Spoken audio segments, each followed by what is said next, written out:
We're often told that we're not saving enough for retirement, or living in fear that what we've saved isn't secure. But our next guest says our financial future is a lot brighter than we've been led to believe.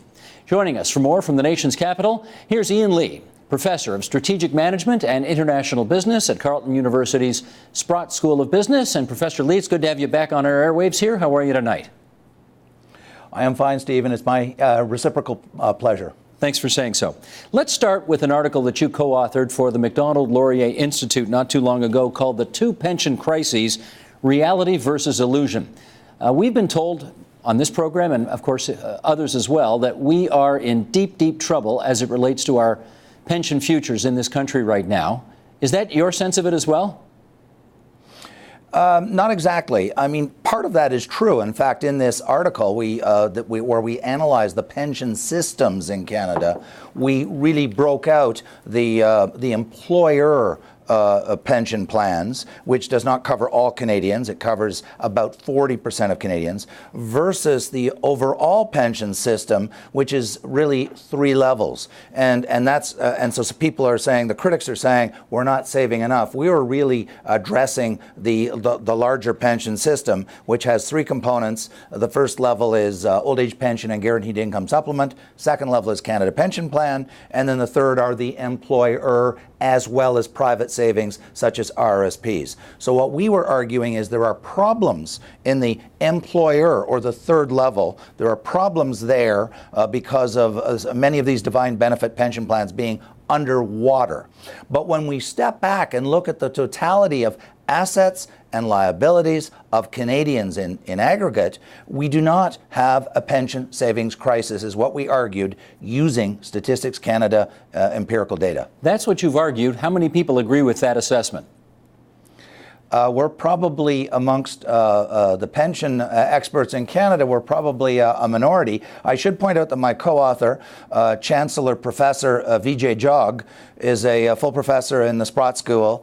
He's a professor of finance, and his expertise for the past 30 years, on which he's published extensively, is on pensions and pension plan systems. He was one of the 5 authors of one of the 5 papers presented to the premiers at the conference that was held, I believe it was in December 2011, where Finance Minister Flaherty and the provincial finance ministers got together to discuss this very issue. So he is, as I said, an authority on pensions, and I came at it from the other side, which is looking at the Statistics Canada household balance sheet that deconstructs all the assets and the liabilities that Canadians own and owe. And so we put the two together, the balance sheet of individual Canadians against the pension system, to determine if there really was a gap. And we determined empirically, based on public statistics from StatsCan, that there is not a pension savings crisis. And I guess we should say the fact that you're in the minority doesn't make you wrong on this. You've got some bona fides, yes?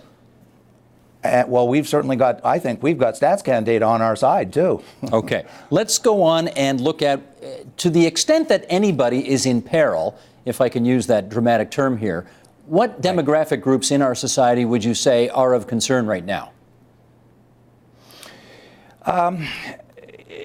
That's an excellent question, because there are significant numbers that are not at risk, not at peril, do not have a problem. Those people, I could summarize it very generally, as those people who work in the broader public sector: federal, provincial, municipal governments, universities, colleges, school boards, crown corporations, and large business. That is to say, the Fortune or the Financial Post 500 list. Those employees across the board have pretty well universally have employer pensions on top of their Canada pension, on top of their old age pension. Then we turn to the small business sector, and the stats, this is StatsCan data, shows about 60% of private sector employment in Canada work in small SMEs, small and medium-sized enterprises. And that figure is remarkably coincidental with the 60% of Canadians that do not have a private employer-provided pension plan. So to the extent that there are problems, and we fully acknowledge there might be some Canadians that need some kind of a top-up or more assistance. There will be some of them in that 60% of Canadians that do not have an employer-provided pension, because small and medium-sized businesses, they don't have the capital, the wealth, the expertise to provide pensions. Many small businesses are hanging on by their fingernails. So that's why they don't provide employer pensions. And if there is any gap, that is where we're going to identify it. But then that's offset, we can talk about that, but that's offset, as we argue in that paper, by real estate ownership in Canada by many Canadians. Well, follow up on that if you would. The real estate ownership, therefore, offsets whatever pension shortfalls there may be. Is that your point? Right. Let me just step back, Steve, for a moment, and I'm not trying to bury your viewers with stats, but this is a very important set of numbers. Statistics Canada divides up the totality of Canada into three broad, let's call it categories or sectors. One is the corporate sector. So any corporation, whether small, mid, or large, is in one sector. The second sector are governments, whether federal, provincial, municipal. And then the third broad sector are what they call households. That means you and I. Us individuals, we individuals. And so I went and looked at we examined the Stats Canada Household National Balance Sheet. And it shows some very, very, very interesting numbers. Canadians, and this is excluding corporate wealth, excluding government assets, this is just you and I and all the other individual Canadians in this country. We in aggregate have $8.8 trillion of assets. Then you subtract that famous $1.6 trillion of debt that people are talking about. People say we're way overextended. I don't buy that argument. When you subtract that $1.6 trillion of debts from the $8.8 trillion of assets, you end up with $7.1 trillion of net worth. Now, some people are saying, well, that's a very big number. What does that mean? In plain English, it means about $200,000 per person in Canada, net worth after all debts have been removed. So when we drill down into those numbers, this is where it gets really, really interesting and what really was the crux of our paper. Of that 8.8, I'll just set the debt aside for a moment. Of the 8.8 trillion in assets, what is that? Well, about 3.5 trillion are houses. You and I and all the other Canadians, 69% of Canadians own a house across this country, one of the highest rates of home ownership in the world. So 3.5 trillion is household worth, real estate, and including cottages and secondary homes. The second category is pension savings. Any monies that are inside pensions, whether they're RSPs or employer-provided, count as pension assets. That's 1.6 trillion.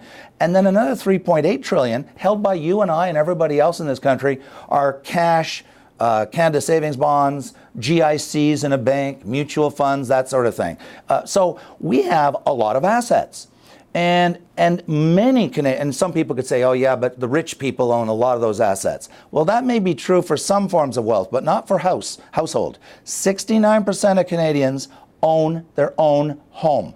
And again, StatsCan figure, 42% of Canadians are debt-free, mortgage debt-free. So they're sitting on a large amount of money in their house.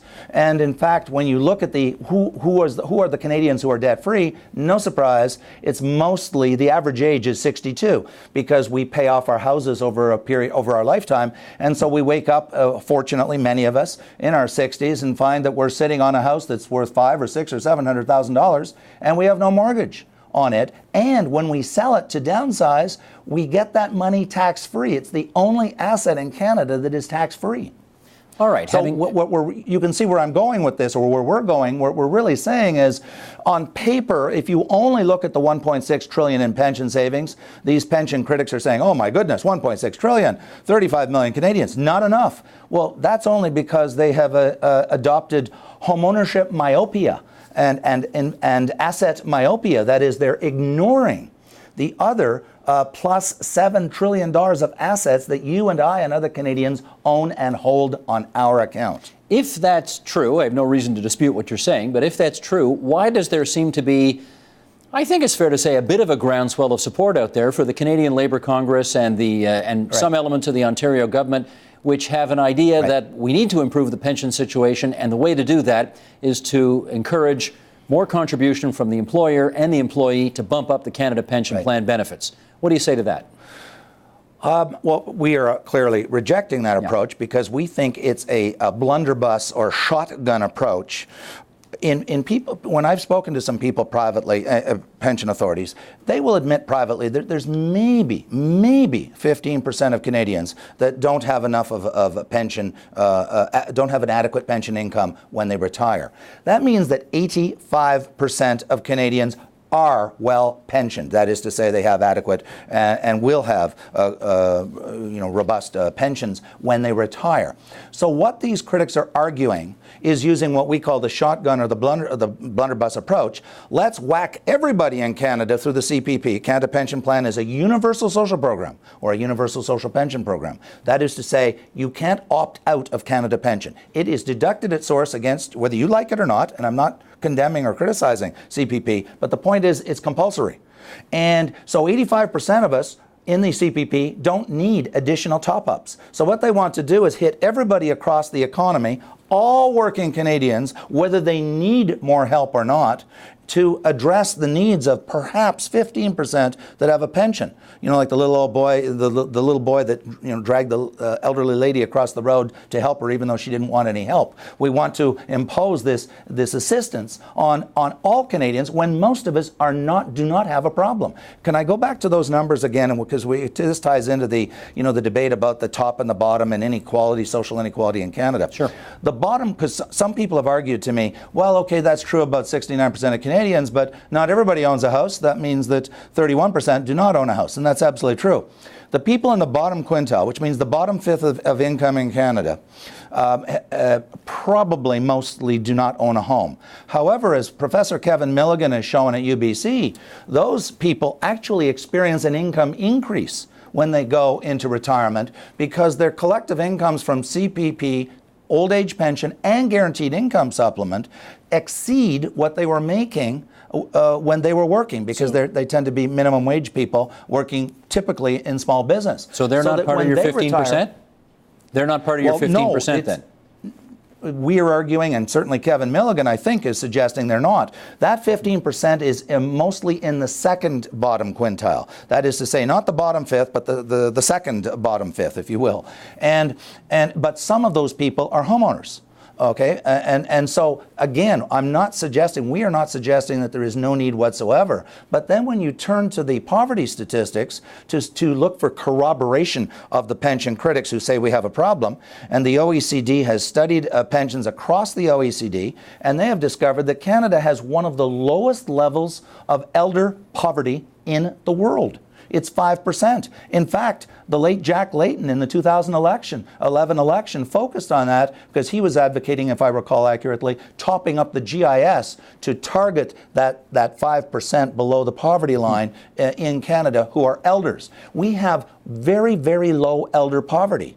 So the data is not corroborating what the pension critics are saying, who suggest that there's a very substantial problem. We're saying it's a very small problem empirically using these public statistics from Stats Canada and the OECD. Okay, in which case, and forgive me, we're down to our last 30 seconds here, do we need to do anything?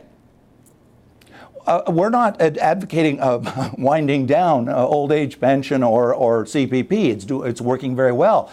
What we are suggesting is, to the extent that there is a problem, then a targeted approach using the GIS, Guaranteed Income Supplement, for that small percentage, that 5% of Canadians below the poverty line, is much more efficacious than using the blunderbuss universality approach of hitting everybody with a pensioning a premium increase through CPP to top up their eventual CPP pension. And remember, if you impose that, if we did impose that on ourselves, that's no different than austerity in the sense that's a withdrawal of money from GDP. That's money we cannot spend on cars or houses or whatever. So that's going to impose it's going to represent a significant slowing of the economy if we were to significantly increase the premiums for CPP across the board. So we're arguing for targeted as opposed to a universal approach, to the extent that we empirically determine that there is that problem of a small number of people in poverty over the age of 65.